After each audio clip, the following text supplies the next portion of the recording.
Biggest news of the week was obviously Taylor Swift marries some local Cleveland guy. Yeah. Yeah. Well, it's getting married, not marries, but yes, getting married. Put a ring on it, basically. Well, the announcement was what, Tuesday? Yeah. August 26th, which That's I right. didn't realize. Did you know about the numerology thing? I mean, of course you did, because you're a Swiftie. I'm from Hollywood. Yes, it's at LA, California. You can make the jokes for sure.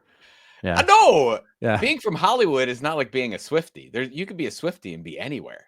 Well, no, but the numerology, stuff is typically, well, as my dad used to say, California is like breakfast cereal. It's basically full of fruits and nuts, and what aren't fruits and nuts are flakes. So, and you were proud to be a part of that Hollywood culture. That was my dad. He was from Texas, so there you go.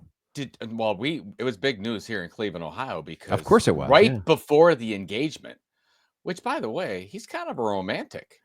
I mean, with all the flowers, Travis Kelce, we're talking about, for those of you that didn't get that. So Taylor Swift is going to marry Travis Kelce from Cleveland Heights, not too far from where I am right now. Oh, they have announced the location. They are going to get married in Cleveland? No. I don't know about that, but but what we heard, us Clevelandites, if you will, Clevelanders, is that they were looking at houses here in the Cleveland area. Okay. To settle down in a nice Midwest city of Cleveland and away from the fruits and nuts. That should go well. At. Yeah. What do you mean that should go well? It should go well. You say it like I don't see Taylor Swift living in Cleveland, but look, you're already throwing shade, man. You're a shade thrower. I'm very disappointed. I really thought this intro was going to go a lot better. I'm very disappointed. And now, for your listening pleasure, here's Kelce and Rose, covering the week of media, marketing, and digital content news. Take it away, boys. Well, hello, friends. Welcome to This Old Marketing, proudly brought to you by the HubSpot Podcast Network, the audio destination for business professionals and only for business professionals. And I'm Robert Rose. And with me, as usual, is my pal, my colleague, and a guy, quite frankly, who is first in line to be best man at Taylor Swift's wedding, Mr. Joe Pulizzi. Oh, I would love to be there. So that's what I think. I think you're gonna end up as the best man because you check all the boxes, right? You wear orange, you live in Cleveland, and that's pretty much it. There's only two boxes. There's only two. Yeah, I have nothing else in common with Travis Kelce. That's right. But I'm happy. I mean, when the news came out, we're going to talk about CEX in a bit, but when the news came out, that's all anybody could talk about. They're like, forget about this content event. Like, nobody cares anymore. Yeah, exactly. Well, I mean, you and Ann Hanley were up on stage, and Ann was like, we had a talk plan, but no, it just came across the wires that Travis and Taylor are engaged, and so we have to talk about that. I think they're in love. I do too. I do too. I actually think those two kids look like they're sweethearts, and it couldn't be any more wholesome. The 13, I was reading an article about, his football number is 87, her favorite number is 13, equals 100. That means everything's a go, with whatever the numerology thing is. So I'm trying to follow the whole thing. She announces the new album on August 13th. They get engaged on the 26th, divisible by 13, the whole thing. I'm like, oh, I hadn't put that together, but I'm sure the Taylor Swifties have definitely figured out #all the math, right? So anyways, so Ann Hanley and I, we did our little keynote at the end on books, and the first 5 minutes was on, oh my God, did you hear what happened? Did you see? I mean, there's a kind of a meme video going around of a correspondent. I think she's the White House correspondent for CBS News, and it's basically the footage is of her before they cut to her live, and so so it's recorded, but it didn't go out over the air or anything. Yeah. And she's looking at her phone, and she's scrolling through Instagram as one does before one cuts to a live shot. And she's basically looking, and then she sees the announcement, and she's just visibly excited. Like, I mean, just so excited. And she's like, I have to talk about this. And so her first like 5 minutes of the live shot where she's standing in front of the White House or something is basically being the first to be able to tell you that Taylor and Travis have gotten engaged. God. It's very cute because she's so very excited about it. It's I was talking with my wife about this, that they kept it under wraps for so long, because obviously he planned this. The flower scene, how many flowers he brought into the location where they were engaged, and then they had a photographer there. That photographer didn't say anything. Yeah. Like, let's be honest, this whole thing was not like, she wasn't surprised. Let's put it that way. No, they yes, they had planned it out, I'm sure, but the fact that Taylor, you're going to hit your mark over here, and then you're going to come and see look at the tape on the floor. Travis, you're going to enter stage left. You need to hit your light right here, and then you're taking all the romance out of this. You're probably right, but that's not how I believe it happened. I really believe it happened where she's just walking along. They're walking along, talking about, I don't know, groceries or something, and then all of a sudden it goes from whatever the path is to all these flowers that, oh my goodness, orange. I'm so surprised with all of these flowers. And then he gets down on his knees, not because he's picking something up, and then all of a sudden this magical ring, this huge, oh my gosh, the ring is impressive. Ring is there. And that's how it happens, and they fall in love again. You didn't think they could be more in love than they were when they were walking down the path, but now they're really in love, even more so. It's adorable. It's adorable. It's brilliant marketing, but it's also just adorable. And I do actually believe that they're really in love, and I hope the best for them. I really do. I think both of them deserve really wonderful. Cleveland boy made good. Yeah, exactly. Cleveland boy made good, making all the right moves. Did good. Except for the fact that he's not a very good fantasy tight end anymore. No. Not that we're going to talk about NFL people who came up to me at CEX and said, "Thank you for not talking about football." Well, forget you. We're talking about NFL. By the way, it's like you better get your hat ready, because next week we'll be talking about it, because it is opening weekend next weekend. So we're definitely talking about it. Yeah, we didn't. Yeah, we could have a very special, like, we should do next, like we did last year. We do a special NFL episode. Yeah, we should, and do it early, but like we did last year, which is to make our predictions and do all the things. It could be the next episode, but then I don't want to leak it out ahead of time, because some people won't listen, because something's wrong with you people that don't like NFL. You people that are separate from me people. you people. You people. You just great way to segment our audience, my friend. A great way to segment the audience. Yeah. I mean, those of you that have been listening, you know that my tribulations I have with the Browns, but I'm very excited for the first couple weeks, because there's hope. And then in like week 3 or 4, there's always hope. where like I have hope, and then it is like somebody takes an old cigarette and like smears it in my hope face. Yeah. And says, "You had hope, but your hope is gone now after week 3." Yeah. But this is all I got, folks. So, well, I always feel at the beginning of the season, it's like that Jim Carrey, and so you're telling me there's a chance. That's the best. You know what? I think that movie Dumb and Dumber has aged well. It's one of, very much so. Yeah. Some don't. Some 90s. That was in the 90s, right? They don't age well, but that one with Jeff Daniels, I think ages pretty well. Yeah. Okay, before we get started, it was great seeing you in person. It was such a fun couple of days. Yeah, for sure. It was such a fun couple of days. What a great show.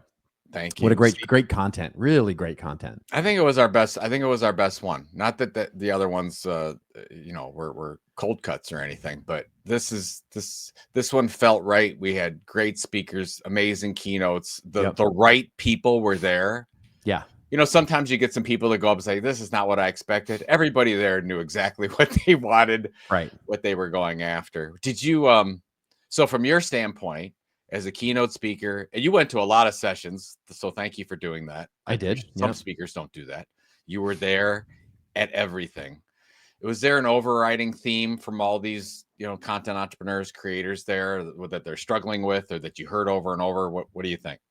Yeah, I think I think the overriding theme that kept coming up in everybody's sort of talk at some level was double down on, I mean, it sounds almost cliche when you say it out of context, but it was basically double down on good, right? Double down on creativity, double down on, big bet content, double down on insanely creative, awesome content, so many of the speakers talked about how, from Chanel talking about how reverse engineering, the content basically came down to one thing, which was basically the content was insanely good. Andy Crestodina talked about the idea of sort of out of the box content, handwritten notes, et cetera, et cetera. Mark Schaefer talked about the idea of creating awe and that we own crazy in a world of AI. And, so it was all about sort of doubling down on big bet, sort of really super creative content. And because the bar right now is pretty low when it comes to content quality, that was sort of the overriding thing, which would, to be quite honest, was a great one for me because it teed me up. I made sort of a calculated gamble that what I would do with my keynote was to sort of do a roundup of what I had heard at the CEX. Brilliant. To use as my examples in terms of what was going on, just sort of say, hey, this is all here and now. And, my luck paid off because there was tons of it, right? It was good. I mean, not that I said, Robert, get up on stage at the end for the closing keynote and do a wrap up of the event, but you basically did. Yeah. Because you talked about how, obviously valuable friction and these different point kinds of friction are good. They are a goodness that we need to lean into that makes our content even better if we do. And that's sort of like, getting everything so fast, it doesn't always help our content. No, exactly. Exactly. And ultimately it's not, it's the consciousness of the difference, right? It's that, because the difference between speeding up or slowing down isn't the point, right? Sometimes we move fast, sometimes we move slow. It's being conscious of when we need to do each. Yep. And instead of just sort of mindlessly going fast, because that always feels better when we move fast and take the convenient route and always focus on convenience. Sometimes it's moving fast and working hard. Sometimes it's moving slow and taking bigger pauses and taking that. It's the different, so that's it's the dictionary definition of friction, right? It's the difference between two things moving at different speeds. And that's what gives you the spark. That's what gives you the ability to, one of the things I didn't get to talk about in my keynote that I forgot about, because some people got 45 minutes. I don't know why I only got 20, but okay, I'm not bitter or anything about that. But the point being is that, hey, you got a main stage keynote. Yeah, that's lay true. off Oh, me. You should feel good about yourself. You should be honored. You should be thankful. So what do you want to do? What are you going to do with your life? I'm on a rock. I'm sorry, I don't know why. Anyways, you were bestowed a keynote, and what do you have to say about this? Yeah, well, okay. I was bestowed a keynote. What did you want to cover? You mean in the show? Now's the time. Yeah. Now you can. No. You didn't have enough time on stage. All I wanted to say was one of the other overriding themes of the entire show was this focus on burnout, right? How a lot of creators end up burning out over the long period of time. And the main reason I see for that, and I don't deny it, and by the way, it's happening in marketing too. It's happening. There's so much, I just wrote a post about this, about how so many marketers are actually leaving the profession right now because they're feeling burned out. It's, this sort of feeding the hamster wheel of content in most brands is really playing on people's stress.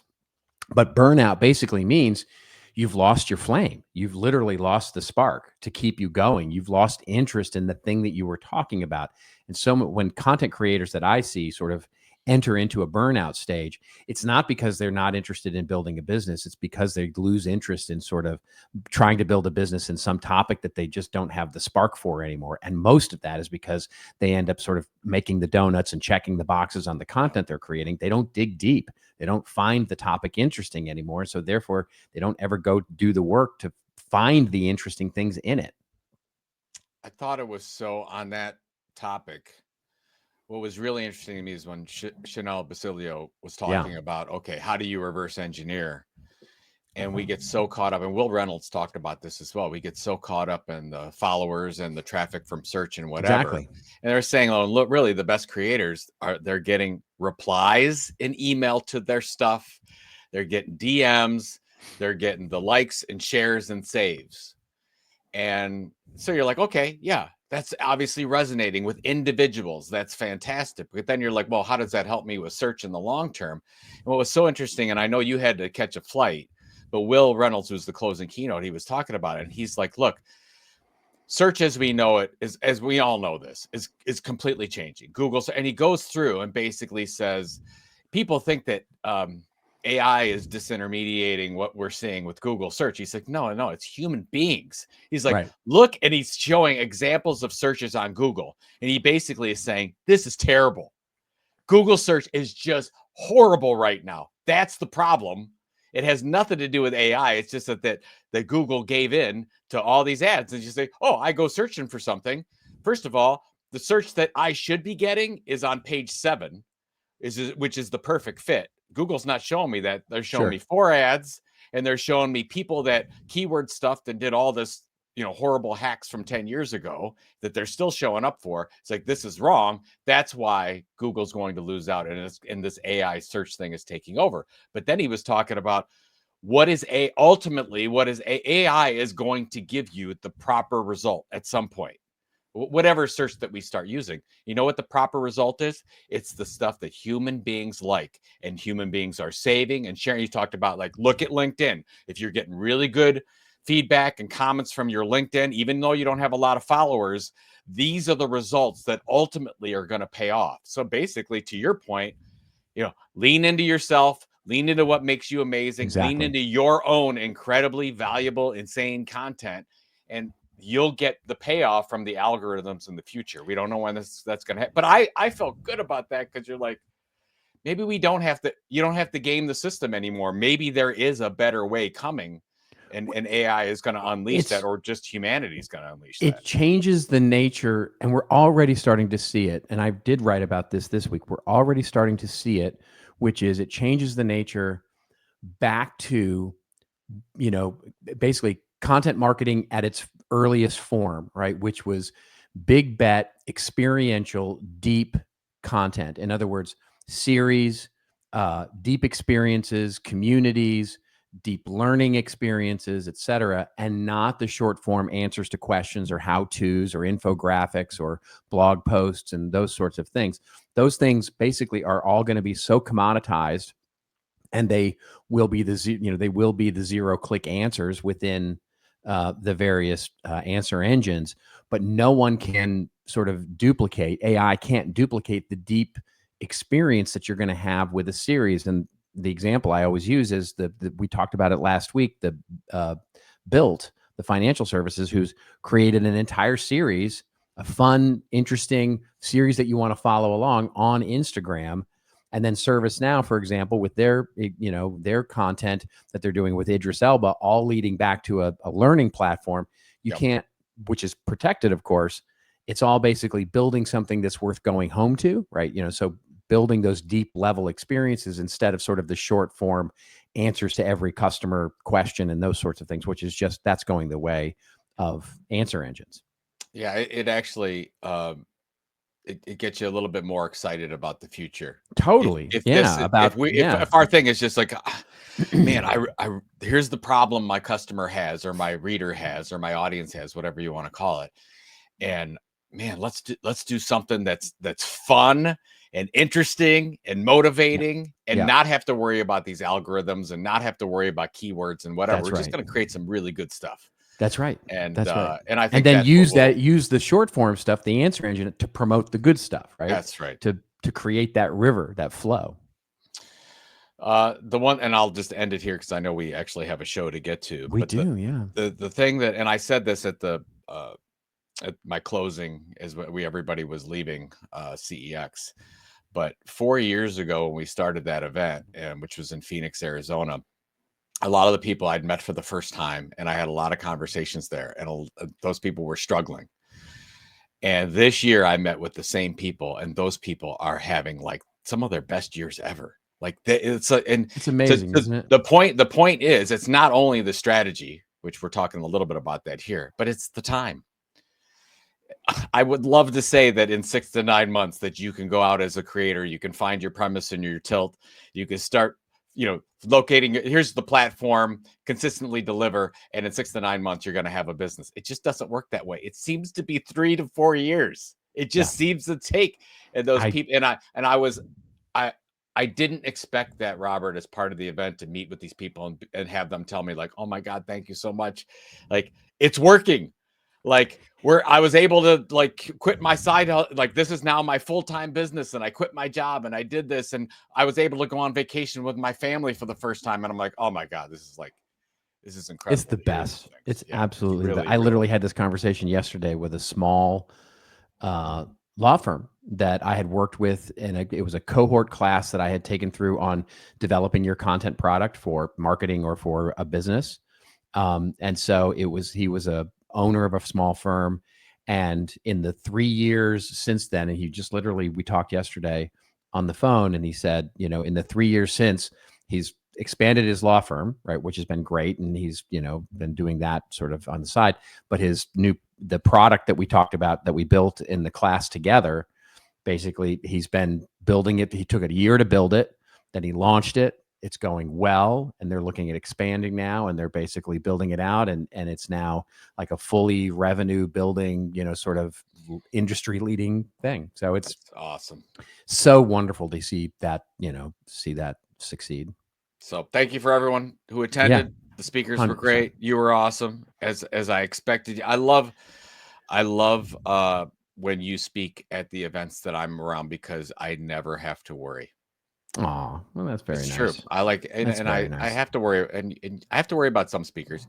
You know who they are, Robert. We're not going to talk about Yes, I do. Yes, I do. But some I don't have to, and you're one. And it's, as an event producer, it's just so nice to say, Robert is going to take care of everything, and you did. So, well, that's good job, my friend. Sweet. Okay, that's very sweet. Right. Okay. Let's get to our show. Yeah, let's get to our show. We've got a good one here. We're going to talk about the Cracker Barrel logo. Yes, we are going to talk about it too. The long national nightmare is over. We'll talk about that. And then we'll talk about how Perplexity playing nice with publishers while they're simultaneously getting sued. And then NASCAR launches a Substack. Very fascinating, with an email newsletter. Then we'll get to winners and losers, where I'm going to talk about the loser that is the Atlanta Journal-Constitution, which has just made an announcement that we'll talk about. Joe's going to talk about the marketing loser that is gambling. So we had 2 winners last week, and now we're going to have 2 losers this week. Then we'll get to our rants and raves, where we rant and rave about something. And I'm going to, it's commentary or a rant, I think, a little bit about new ad networks that are being sort of deployed in browser extensions and stuff like that. It's just really disgusting. Well, you can guess how I feel about it. Anyway, and then Joe is going to talk about something awesome to finish us off, which is the, I can't even say it without laughing. The Uranus Fudge.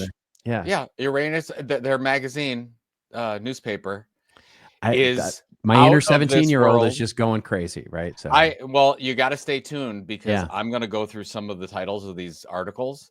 Yeah, which it's incredible. You're gonna love it the most. So don't touch that dial. Don't touch that dial. If you're on YouTube right now, don't touch that dial. Keep listening. Keep listening. We need to beat the algorithm. Keep the listening. We're good.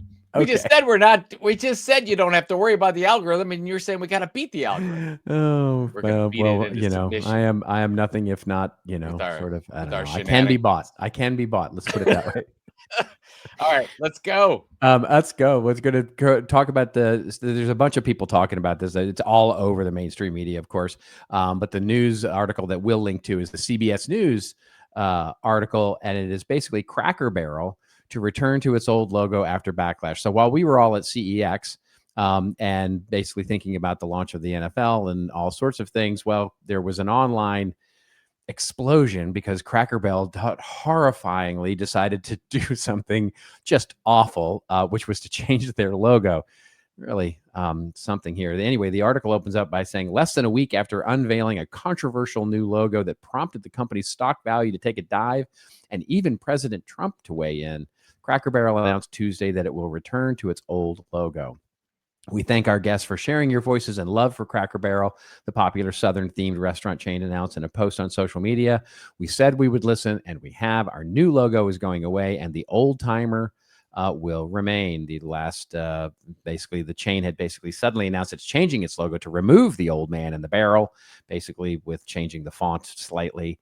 And then, I guess, all hell broke loose.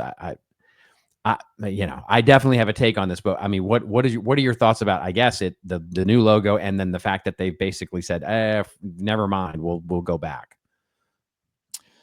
Well, first of all, how many times do you see a new CEO or new CMO take over and they can't stop fiddling with the logo? It's always the thing. It's like, now, mind you, Cracker Barrel had been going down in same store sales for quite a while.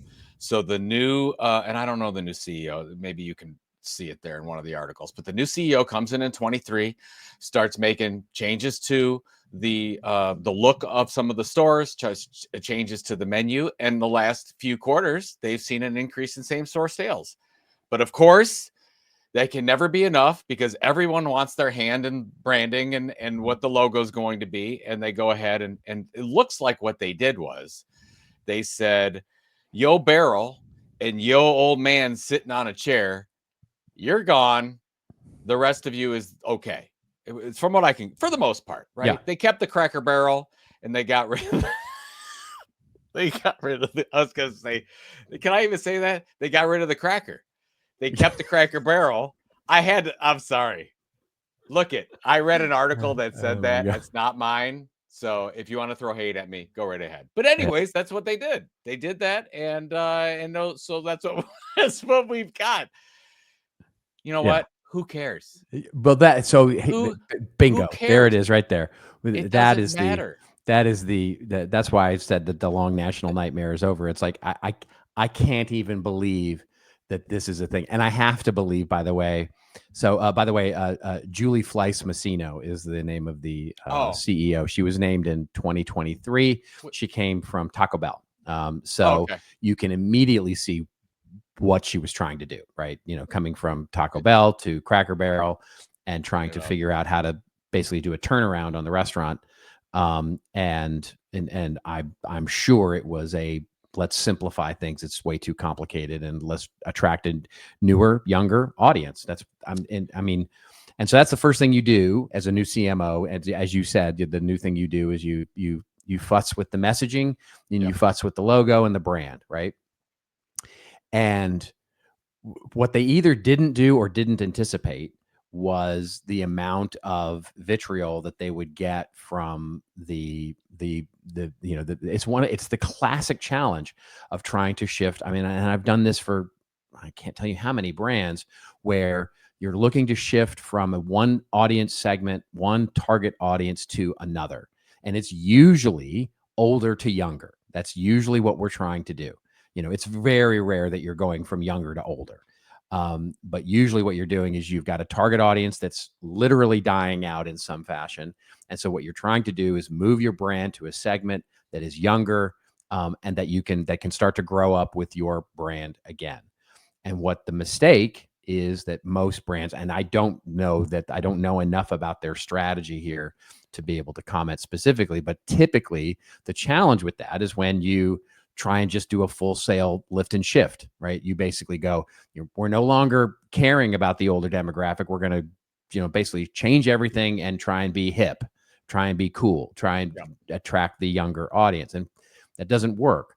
What typically does work is when you sort of phase into it over time and build in the nostalgia, right? Build in the nostalgia. So if you read into that, your immediate reaction from the creative side might be to go, oh, what they should have done was kept the old man, kept the nostalgia aspect of it, and made it a more nostalgic brand, sort of like an 80s sort of, the way that we Back in use the time. 1980s, Yeah. and go back in time and sort of, and figure out how to bring in the young people there and slowly modernize it over time to basically build in that stuff and make it theirs. Let them own it. That's the problem is that they didn't let the young people get it in and own it. But the problem is that by that lift and shift, they made, that their existing customer base annoyed, which tends to be, they are mostly rural based, Southern based audiences. And of course it got political because of course everything gets political these days. And so, but ultimately it's like, really, this is what has the nation's attention right now, is the fact that the Cracker Barrel logo is this is where we're focused. So ultimately, I have to think that all the senior management at Cracker Barrel is waking up going, okay, let's forget it. Like, never mind. You know what I mean? Let's just do this again. Like, this is, we have bigger fish to fry. We're trying to figure out how to keep business in the door, much less trying to figure out what the signage should be at the door and change a brand and have some fun doing it. It's like, oh man, I have to feel that CEO right now is just like big sigh going, okay, fine. We'll do something else. And so I feel for them. I really do. I feel for the team at Cracker Barrel. I feel for this CEO. I feel for their marketing team, the agency, I'm sure, that was involved with it. They're all probably just going, we didn't ask for this. And they didn't ask for this. And it's like, it's just sad that's, that it has to be a national nightmare. Well, if you remember kind of how Walmart did their slow transformation of their logo over time, where they're like, oh, we're going to just change the font just a little bit. A lot of people won't notice. And then we're going to take the star out of the middle or whatever, the dot in the middle. And then we're going to make it one. Like, that was just hey, we need to update it. We're going to do it over multiple years. It takes time to do this. And we're not going to make a big stink about it. And nobody said boo. Now we're in a different time now. Yeah. So it is a little bit different. To your point about nostalgia, you would think that, yes, we're in that period. We've talked about it many times on this show. Leaning into the things of the past is a winning strategy right now. Yeah, that's right. So I'm surprised they say we need to update the look. I understand about updating the look of some of the stores, and they're dated and the menu items, but I don't understand this move. And the fact that the team didn't know that this would happen when Gap, go look at any of the past 10 major logo shifts. They've all become like cultural phenomenons. Like, oh my God, did they not expect it? But then that gets me thinking, Robert, and here's again, back to conspiracy theory. Maybe they did, and maybe this was marketing. Well, yeah, I mean, there are some conspiracy theories running around that they did this on purpose to get the attention. They're and doing all this stuff. The stock sinking and the stock back up, they're at because they went back to it and all the notoriety, and they're back at a much higher level before they launched the new logo. So yeah, you'd say, wow. So I don't know. I just don't. I think Occam's razor plays here. I don't think that's too complex. I think that 4D chess did not occur to them. I can't.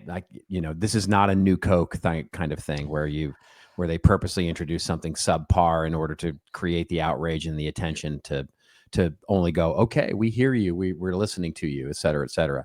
You're very nice. Yeah, you're very nice. I just don't think. Know. Well, here will be the proof. Really smart. Here will be the proof of that. Their next play, right? Whatever the next play is, will tell you whether or not this was done purposely. If they come back out now and sort of play off the old man and the nostalgia and all that kind of stuff, there's a possibility. If they sort of let things lie, if they go, okay, let's just let things lie, like nothing's there, then you know that it wasn't planned, or because it's going to take some time for them to figure out their next step if this wasn't sort of a planned thing. My prediction is in 6 months they come out with a name change. They call it Barrel of Crackers. That's Oh, come on. You're driving on the interstate and you see the Cracker Barrel. If you saw a barrel of crackers, you're like, I want to go to Barrel of Crackers. Everybody loves Barrel of Crackers. Look, You get I'm a a little kid who barrel of grew up with. crackers. I'm a kid who grew up with Cracker Barrel, and when we would take our drives and go to the Cracker Barrel restaurant, and I like the chicken noodle soup with the big noodles. Yeah, but Barrel of Crackers is not it. No, yeah, there are no crackers, by the way, at Cracker Barrel. It's all cheese. It's cheese everything. So yeah, that's not true. Yeah, they have a They don't have cheese plate with crackers. no crackers? The Cracker Barrel. The cracker in Cracker Barrel is not a cracker. Doesn't Cracker Barrel have a line of crackers? No, I do not Cracker believe Barrel do. crackers. Yeah. I'm sorry, I can't stop saying. I can't stop saying crackers. Okay, let's get cracking on paying some bills. Why don't we do that?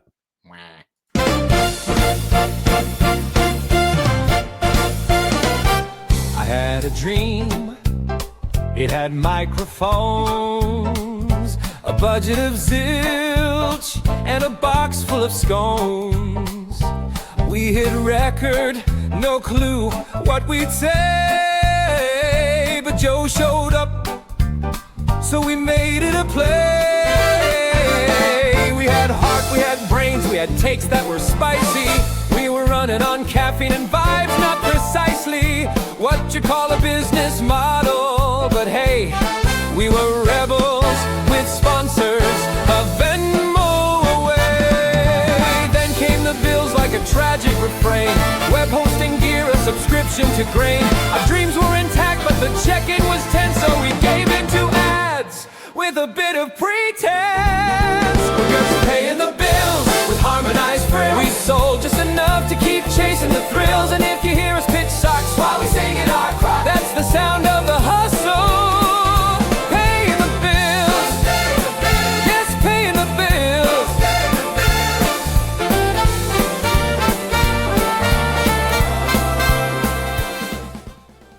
You don't become the world's most valuable women's sports franchise by accident. Angel City Football Club did it with a little help from HubSpot. When they started, data was housed across multiple systems. HubSpot unified their website, email marketing, and fan experience into one platform. This allowed their small team of 3 to build an entire website in just 3 days. The results? Nearly 350 new signups a week and 300% database growth in just 2 years. Visit HubSpot.com to see how HubSpot can help you grow better. Are you looking for a new podcast to evangelize? Well, let me tell you about The Sales Evangelist, hosted by Donald Kelly, and it's brought to you by the HubSpot Podcast Network. Each week, Donald interviews the world's best sales experts, successful sellers, sales leaders, and entrepreneurs who share their strategies to succeed in sales right now. Folks like Jeffrey Gitomer, Joe Conrad, Bob Berg, and Guy Kawasaki, just to name a few. They share actionable insights and stories that are going to encourage, challenge, and motivate you to hustle your way to a top income status. If you're someone looking to take off in your sales career and earn the income you deserve, this is the podcast for you. You can find Sales Evangelist wherever you find your favorite pods. We're just paying the bills with harmonized frills. We sold just enough to keep chasing the thrills. And if you hear us pitch socks while we sing in our crowd, that's the sound of the hustle. Paying the bills. Yes, paying the bills. Paying the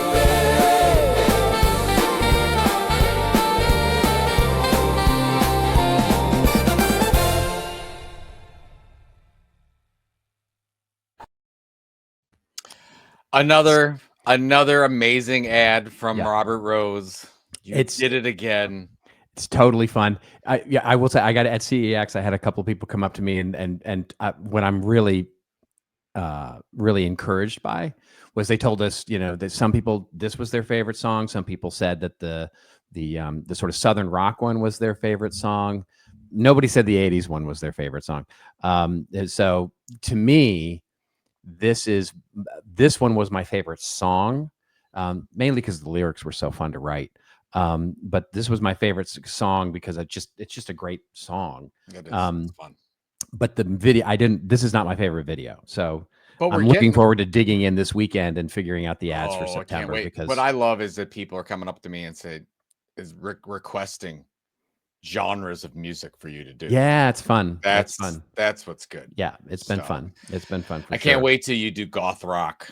Goth rock will probably be in the wintertime sometime. The wintertime when we're feeling down and not getting enough sun. That's right. Yeah. We're Next month is yacht rock, and we're going to be doing you have decided officially you're going to do the yacht rock. Yeah, we're going to do the yacht rock. If you made the decision to do and so it should be fun. So get ready for a music video with me and Joe on boats, and with captain's hats on, and it should be a hoot. This is going to be, and hopefully this time I won't look like a hobbit. So can you do a Toto song?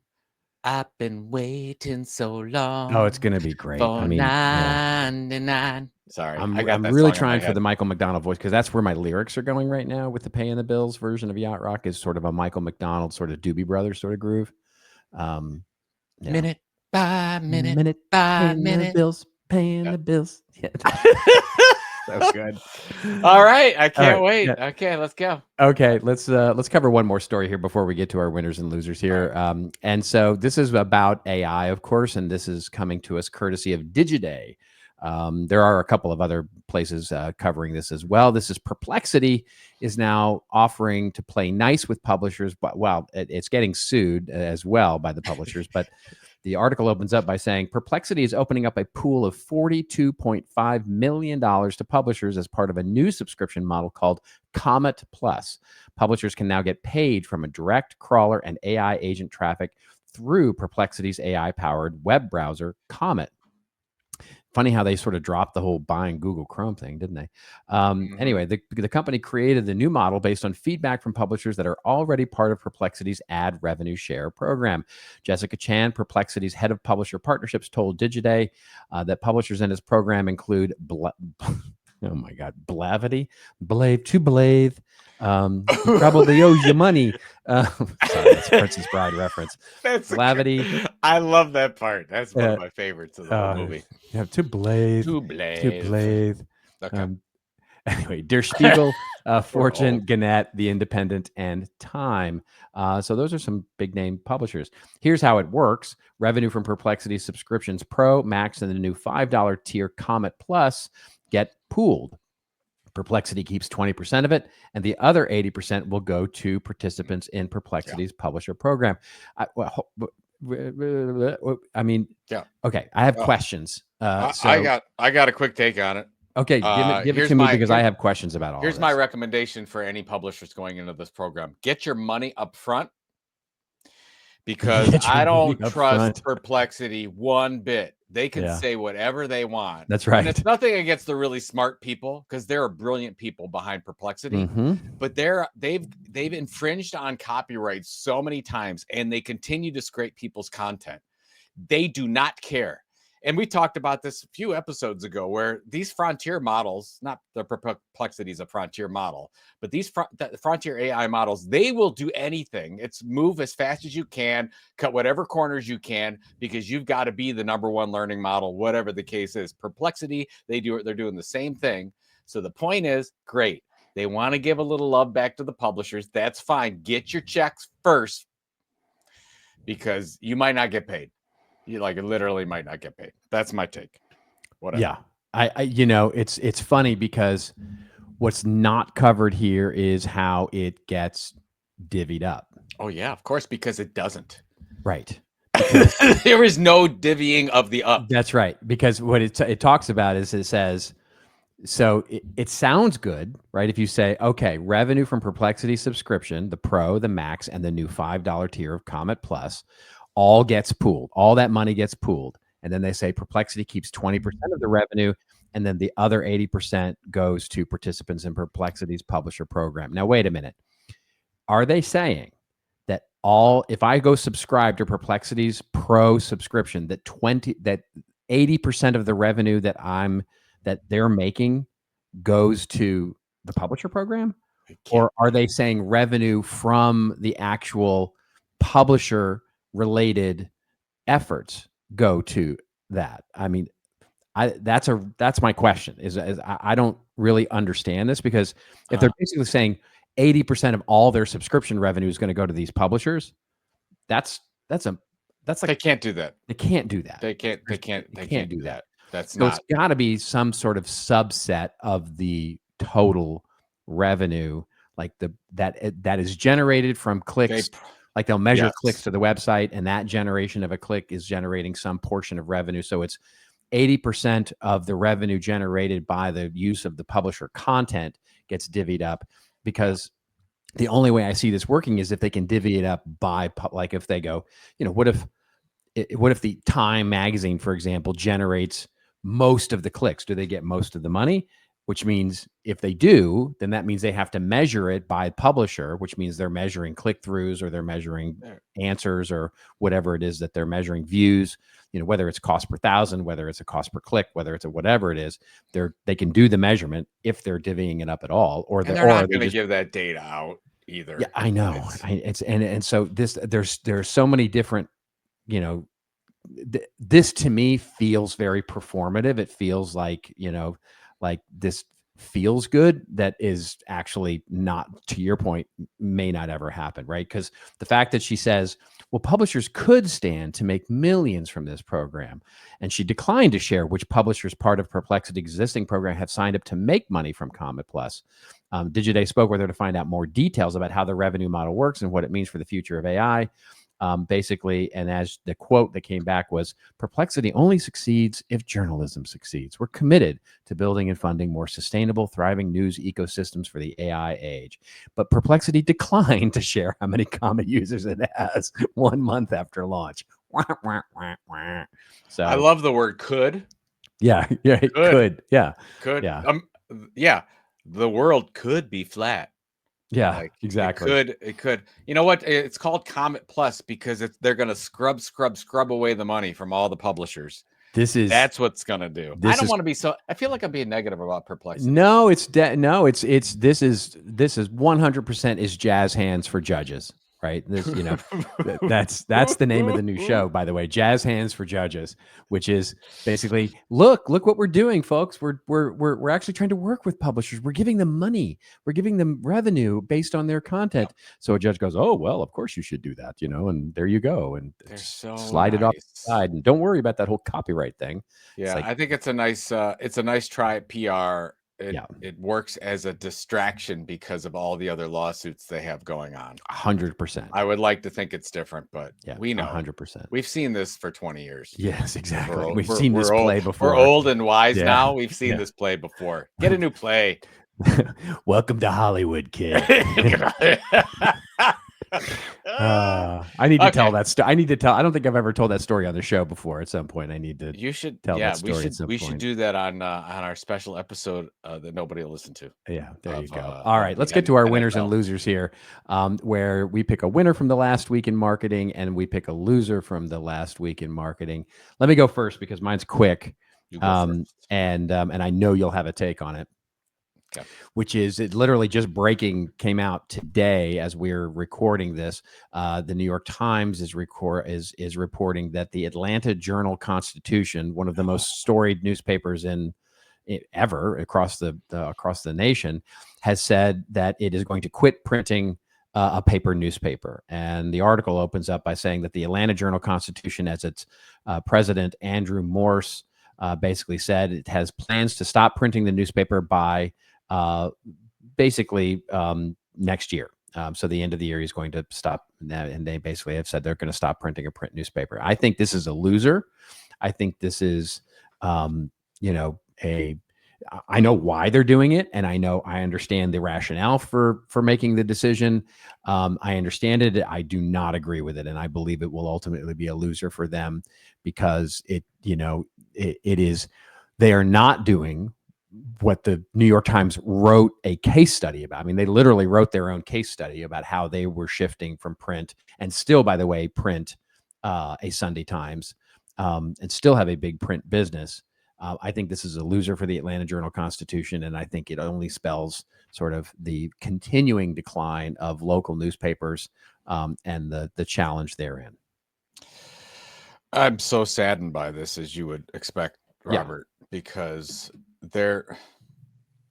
if you're just looking at the dollars and cents of it from a daily newspaper, yes, it absolutely doesn't add up, but there has to be a way to keep that newspaper if you just reimagine it a little bit into a weekly, into twice a week, whatever, into more of your lean back news, which is, That's right. yes, you're not, if you do let's say you just did a Sunday, you're not going to do the quick hitting news.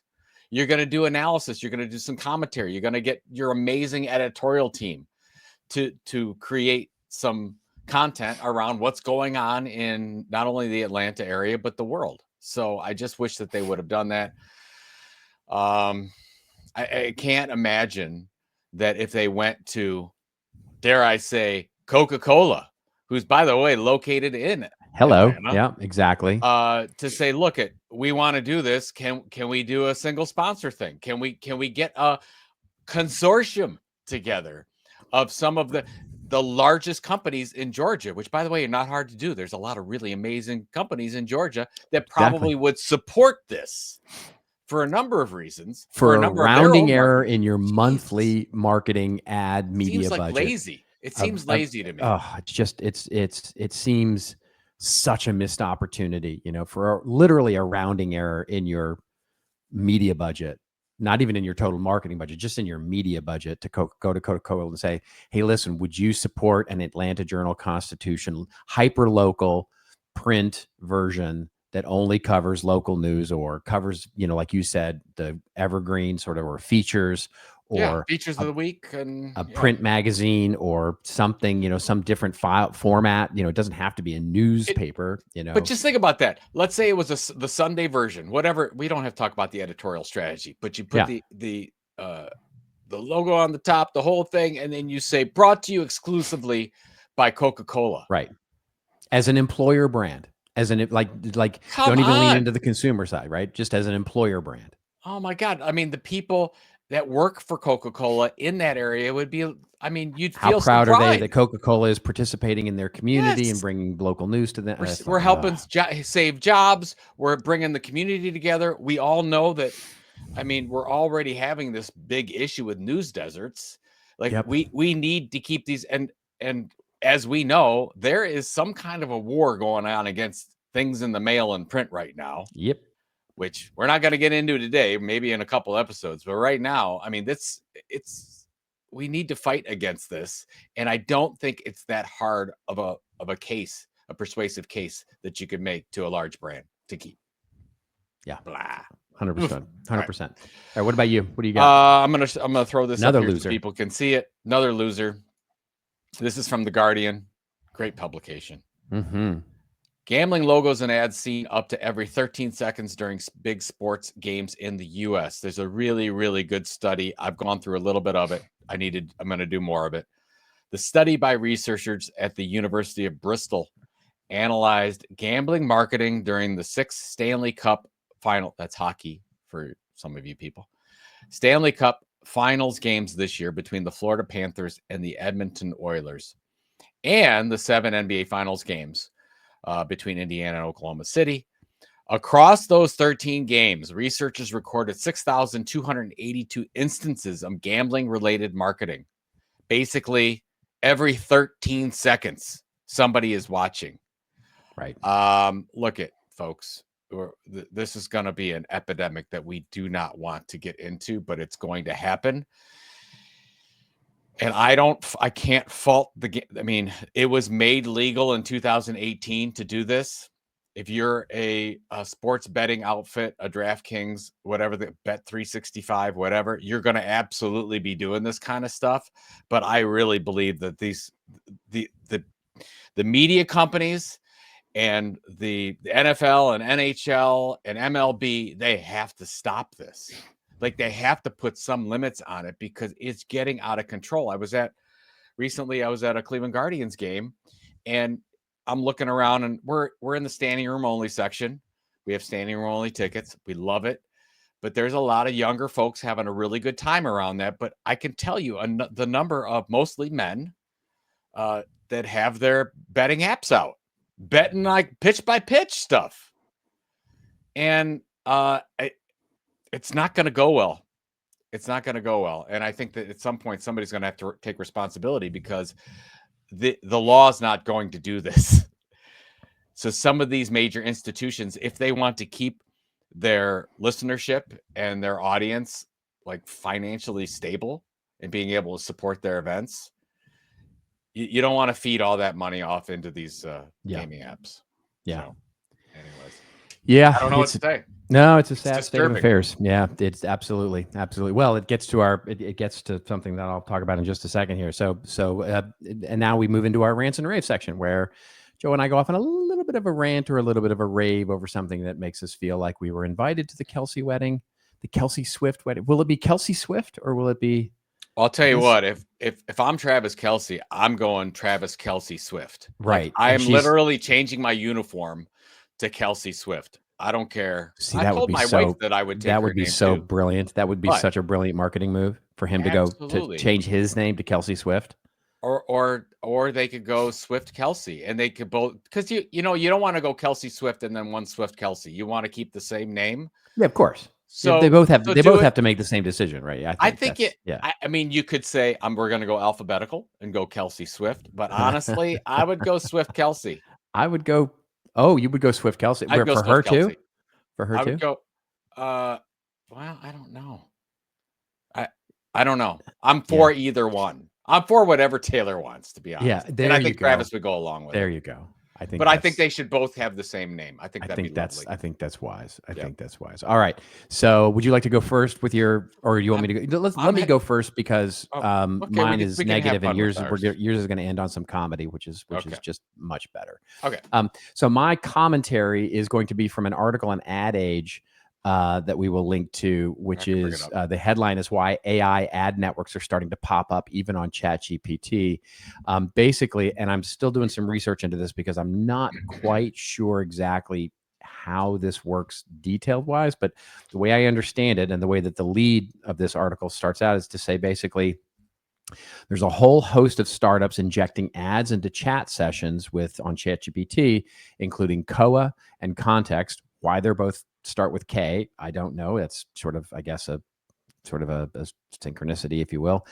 Some third-party ads have even shown up on ChatGPT with these things, and basically the idea was born apparently out of an extension for Chrome. So it feels like you have to have sort of an extension for Chrome installed with something else, and then they start putting in the ads for you, theoretically, sort of based on the fact that you have this Chrome extension. And then there's another one that has a custom GPT that basically looks at your searches in the custom GPT and then pairs them with shopping offers that basically you can use. So the article goes on to talk about this is a new trend of companies that are developing either browser extensions or enterprise solutions can basically inject, I mean, that's the word for it, inject ads into the ChatGPT interface and basically create a bit of an ad network based on that, and that this is a trend that is likely to expand. I don't disagree with that one bit. I think this is bad behavior expanding exponentially as it does. I have to imagine that OpenAI is not going to care that much about this because they are going to watch to see what happens, to see if people like completely have a toxic freak out or if they're basically going, meh, I don't care, because this is the way that they can monetize via advertising, is to create an ad network a la Google. There's also obviously watching Google to see what happens with their case and creating an ad network and also the platform to advertise on. So there's a lot of moving parts here in terms of ad networks getting built into the large frontier model LLMs. Perplexity has said it's going to do it, any day now. There was an ad pitch running around. Claude has said, Anthropic has said basically the same thing. So we'll see. But to me, when the article speaks to this idea that, this divides the AI community. Well, yeah, I can see why. Yeah. Basically, we didn't learn our lesson from programmatic advertising and ad networks and ad injections to begin with. And this is the birth of that again. And to me, this is like just a bad sign, just a bad sign for continuing surveillance-based marketing, continuing the automation of advertising into a place where it really doesn't belong. And that's me as a marketer talking, by the way. So I don't like it. Obviously it's, very much gravity, and gravity doesn't hate it if you care. So I know I don't have any power to stop this, but I just can say that I don't think this is a good idea at all. I think I'm with you on that. Again, bad things are coming. Yeah. But here's a good thing. Yep. You know what's good? What's good? Uranus fudge. My friend Brian Stout gave me this. If you can see this, if you're those of you watching on the YouTubes, this I'm holding Uranus Examiner, which is a little newspaper from our friends at Uranus Fudge. I believe a print newspaper. I believe that there are 3 stores. I think 2 are in Missouri and 1's in Indiana. I could be wrong, but I know Missouri for sure. But I just want to read you some of these headlines. By the way, Brian gave me this at CEX, this newspaper, and I was just walking around with it before I went back to the office. And 3 people came up to me and said, "Oh my God, Uranus, you have the newspaper. It's a big deal." These are people, none of them were from Missouri or Indiana, but they were very aware of Uranus Fudge's marketing, because let me give you some of these amazing, I don't know who are the writers here, but the main article is, first of all, breaking news. Yeah, you can now explore Uranus in 3 locations. There's a really good article on eating your way through Uranus. They've got some putting. Like a little putting game there where you can sink your balls into our putt holes. And then they've got a new new big banana split in Uranus. And the headline is "Get a Lick of Uranus." It's all. And by the way, the Oscar Mayer Wienermobile came to visit. Of course, why wouldn't you visit Uranus Fudge Factory? And it says the Wienermobile slips into Uranus. Anyways, it's a whole thing. This is a many-page. This is, who would appreciate this is my wife. My wife would appreciate this so my God, much. it's so brilliant. God, that's good. Oh, that's just annoyingly clever. Yeah, they have an I-69 spotlight in here too. It's really they've got Uranus obituaries. I mean, it's a really interesting thing. Anyways, I just wanted to say that this kind of marketing today, it really defines your audience well, and your audience will seek you out, and they want these kind of experiences. And this is marketing that people That's a big bet content, right? That's big bet content. And I know not everybody can do this, but you can AI ain't replicating that. Yeah. You can find your own weird. Yeah. It was talked about at CEX by 10 different speeches, including yours truly. Lean into your crazy. What is that? Again, you're not creating your content for everybody. If you do, it's for nobody. Create it for somebody. I guarantee you my wife would love that, and she would be buying Uranus Fudge. That's so good. It's got to be. Yeah. I mean, who doesn't want to eat their way through Uranus? I would like to go. And it's check so out. Wrong. It's so wrong. It's so wrong. Good. It's got to be right. It's so wrong. It's got to be right. But that was thank you, Brian, for giving me that. We featured Uranus on the pod before, but I've never seen the newspaper in person. By the way, another really good reason why printing. You know what? I'm not going to get hit with an ad for somebody else's. I'm not going to get nothing. I'm just going to be able to read this magazine. Yeah. And I'm not going to be distracted at all. There is a place for print, folks. Yes, that's right. Please. All right. What you got going on? Good show. I got nothing going on for the long weekend other than sort of doing some relaxing, getting a little organized after my big book launch. But real quick. I'll put it in the show notes. Burn the Playbook, my new book, Valuable Friction, Robert Rose's new book. It'll be in the links if you can't find them online, which if you can't, then we got real issues. Yeah. But they're going to be in the show notes everywhere where you see the pod. Before ValuableFriction.com, by the way, if you're not interested in show notes and you want to burn just the playbook.today. Yeah. Okay. Yeah. So burn the playbook. Yeah. Before Robert and I go out to the Amazons and the B&Ns of the world, we sell direct. So we're working on this little that we sell direct. It helps us. It helps the creator community That's a little right. bit more if you want to go buy it from direct, and you get lots of bonuses and all kinds of good stuff. So please support our books. right. Appreciate it. Sorry for the we haven't really been pitching the book very hard, I don't think. No, So might we as well haven't been pitch it pitching the at book. the end. Yeah, but I mean, the it's been a bit of a soft launch, if you will. But we'll be talking about it more for sure on other channels. Yeah. Well, my launch is going to go for like 6 to 9 months. Same here. That's kind of what my plan is. Yeah. But let's see what else. I'm just kind of catching up from not being in the office for 3 days. Yeah, And we're going to actually on Monday. We've been making this a tradition. We go to Put-in Bay, which is a wonderful island just off of Sandusky, my hometown in Lake Erie. So we're going to take the boat with some friends, and we're going to go to Put-in Bay, and we're going to enjoy Labor Day, and I'm really looking forward to that as our annual tradition. So you doing anything fun for Labor Day? Nothing. No staycation, maybe some barbecuing. That's about it. Yep.